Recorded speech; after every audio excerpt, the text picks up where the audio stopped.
दोस्तों नमस्कार। कैसे हैं आप?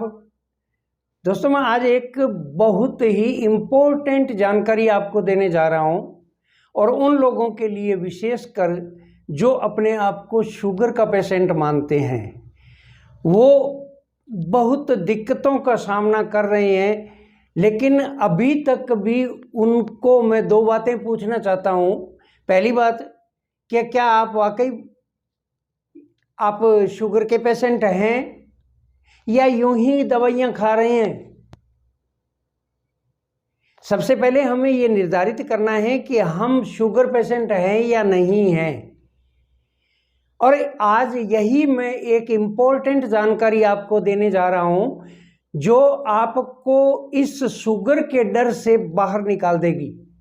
ऐसी जानकारी देने जा रहा हूं दोस्तों, तो इस वीडियो को स्किप नहीं करना। ये वीडियो आपके लिए बहुत ज़रूरी है, आपके जीवन के लिए बहुत ज़रूरी है। वीडियो को स्किप नहीं करें। तो दोस्तों, डॉक्टरों को क्या पता चलता है कि आपके शुगर है और वो किस प्रकार आपको शुगर पेशेंट बता देते हैं या लैब में जाके और टेस्ट करवाते हैं तो किस प्रकार ये बातें सामने आती है कि आप शुगर पेशेंट हो।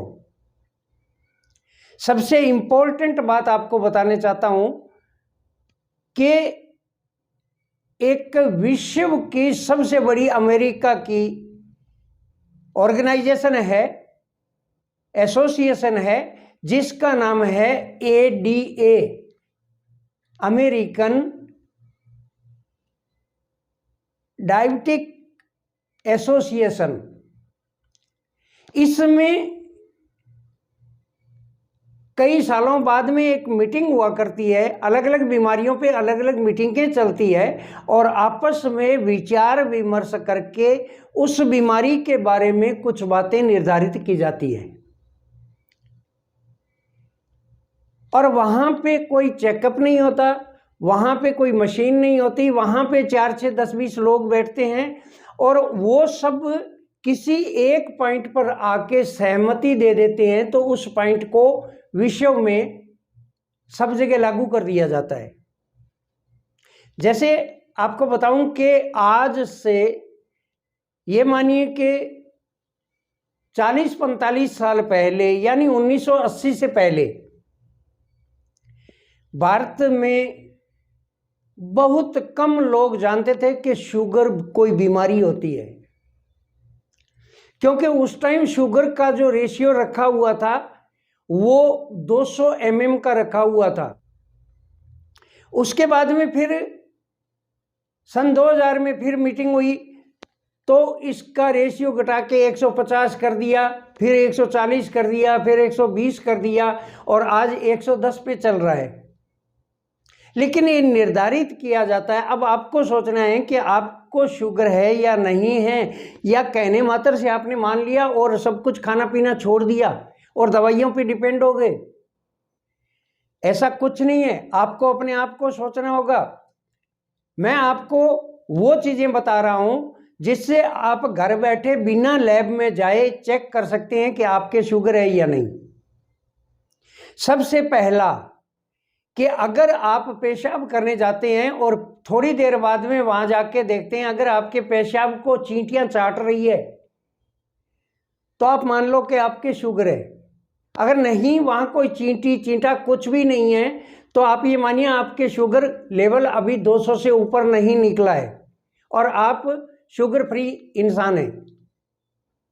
दूसरी बात कि अगर आपका कहीं भी एक छोटा सा भी खरोंच लग के घाव बन जाता है और वो घाव भरने में देरी करता है तो मान लीजिए आपके शुगर लेवल बढ़ रहा है।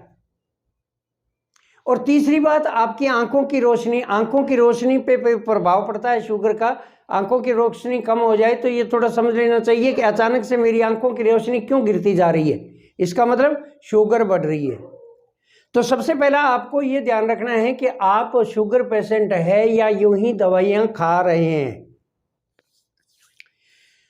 आपको बहुत अच्छी आगे जानकारी मैं देने जा रहा हूं कि आजकल क्या करते हैं कि जो भी गया उसका शुगर चेक किया और उसको 110 से ऊपर जैसे शुगर हुआ कि उसको शुगर पेशेंट घोषित कर दिया और उसकी दवाइयाँ शुरू कर दी। पहले लो ग्रेड की दवाइयाँ, फिर हाई ग्रेड की दवाइयाँ, उसके बाद में फिर इंसुलिन के इंजेक्शन, उसके बाद में फिर कह देते हैं गुर्दे खराब हो गए जी आपके, तो शुगर से गुर्दे खराब है, डायलिसिस पे, और डायलिसिस के बाद में अलविदा। आपसे मैं एक सवाल करना चाहता हूं, एलोपैथी में आज तक कोई भी इंसान शुगर मुक्त हुआ है क्या? जिसने दवाइयां ले ली, डॉक्टर यही कहते हैं कि एक बार दवाई ले ली, इसको छोड़ना नहीं है, लेते रहना है, ये कोई इलाज नहीं होता। आगे से आगे पावर बढ़ा देते हैं और उसके बाद में फिर डायलिसिस पे पहुंचा देते हैं। यही खेल चल रहा है।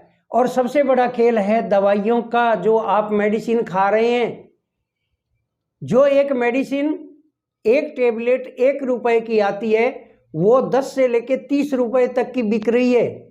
यही तो पैसा बनाने का चक्कर है, जिसमें आपको डायबिटीज का मरीज घोषित कर दिया जाता है।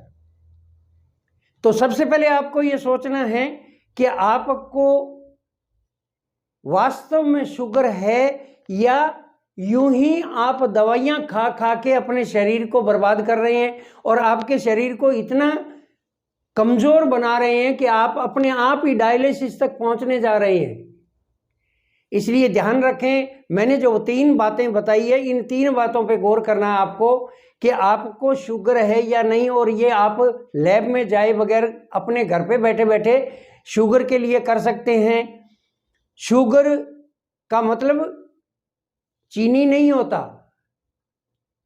अगर मीठा खाने से, चीनी खाने से शुगर बढ़ती है तो चीनी को लोग छोड़ देते हैं, मीठा खाना बिल्कुल ही बंद कर देते हैं, तो फिर शुगर डाउन क्यों नहीं आती? ये सोचने का विषय है। इसलिए मेरी 3 बातें जो मैंने बताई है, इन बातों पे शुगर पेशेंट कृपया गौर करें, उसके बाद में दवाइयाँ खाएं। तो दोस्तों, कैसा लगा मेरा वीडियो? अगर आपको वीडियो अच्छा लगे तो एक लाइक कर देना, कमेंट भी करना, और मेरे वीडियो अच्छा लगे तो किसी शुगर पेशेंट को शेयर ज़रूर कर देना ताकि उसके जीवन बच सके।